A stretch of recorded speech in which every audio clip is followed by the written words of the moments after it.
Hi, I'm Christine from House of Smocking, and in this video I'm going to show you how to make a smocked collar for a round neckline.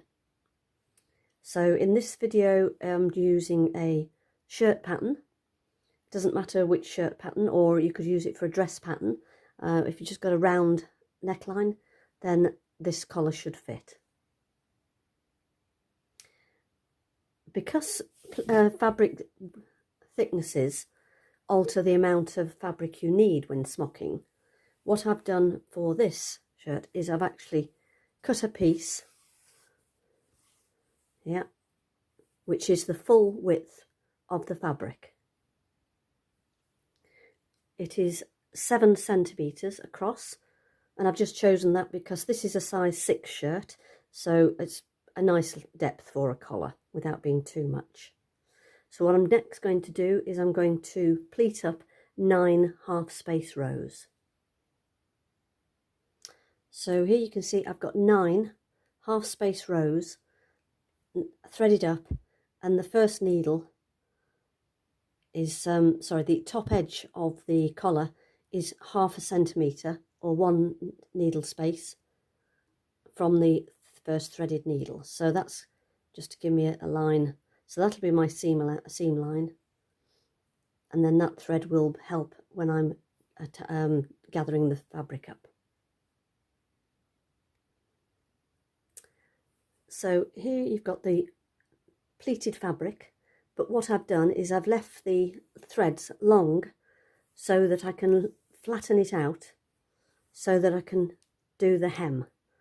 So before I gather it up, I'm going to hem it. So what I'm going to do is I'm going to just turn over 1/8 of an inch, and then another 1/8 of an inch, and then machine stitch. So now you can see that I've hemmed, just put a tiny little hem on the smocking. So the next thing we need to do is pull the pleated fabric up to the neckline. So I've got my shirt laid out onto a board that I can pin to, and I've unpicked the end by just over about 1 centimetre, so that once I've finished my smocking, I can then do a seam to finish it off. So I'm going to gather this up now.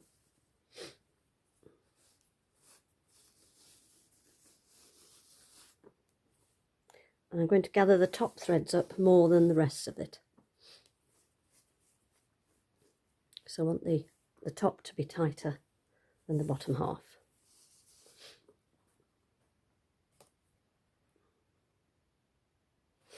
And then what I'm going to do, once I've pulled my threads up, that's going to be where this finishes, and I'm going to just pin that around there, and then I'm going to pull the pleats up and feed it all the way round until I've got enough pleats to go round. And then if I've got too much fabric, I can then trim off the excess. So if you've got a thicker fabric, you won't need the full width of your fabric. But if you've got a fine fabric, then maybe like a Tana lawn, then you will use a lot more.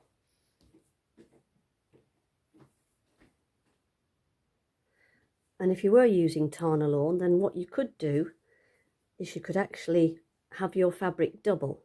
So instead of having one piece and hemming it, you could actually have a piece like this, which is I've folded in half.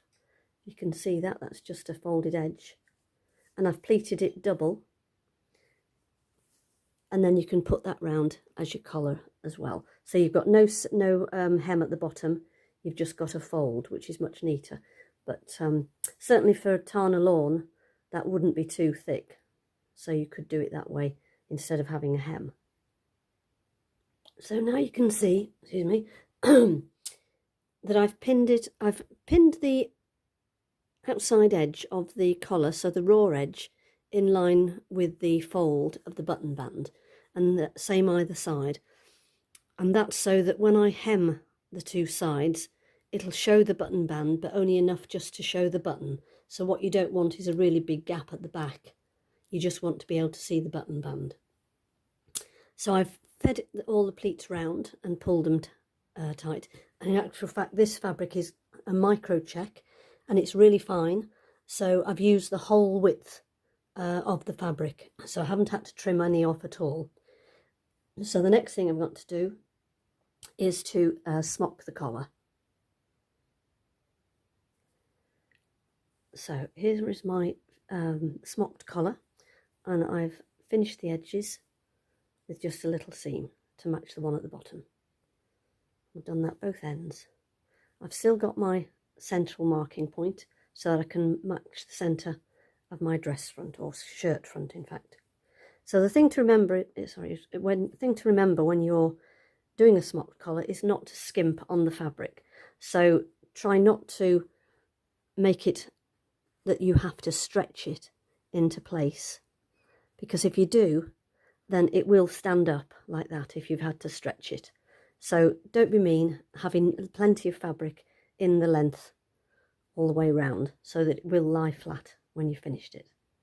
So the next thing I'm going to do is I'm going to pin it. So I'm going to start with matching my centre, pinning my ends, and then easing the pleats into place between those 2 points. So I've now attached the collar. I've just done a running stitch around there with the machine, just a long stitch just to hold it in place. But I say matching my centres, making sure I've got a little gap at the end for my button band, but not too great. And then we're going to take a bias strip. So I've cut this, and it's about 3.5 centimetres in width, and I'm now going to attach that. So just overlap at the end, so I've got enough to tuck in for my seam allowance, and then I'm going to go that all the way round. So I'll do that next, and then you hand stitch it afterwards. So now you can see that I've attached my biased strip, and I'm going to fold it over. I'm going to fold it right over, and then I'm going to slip stitch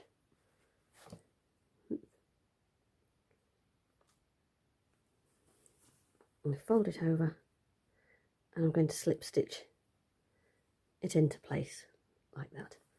And at the ends I'm going to trim that off. I'm going to fold that in, fold that over, again slip stitch that into place.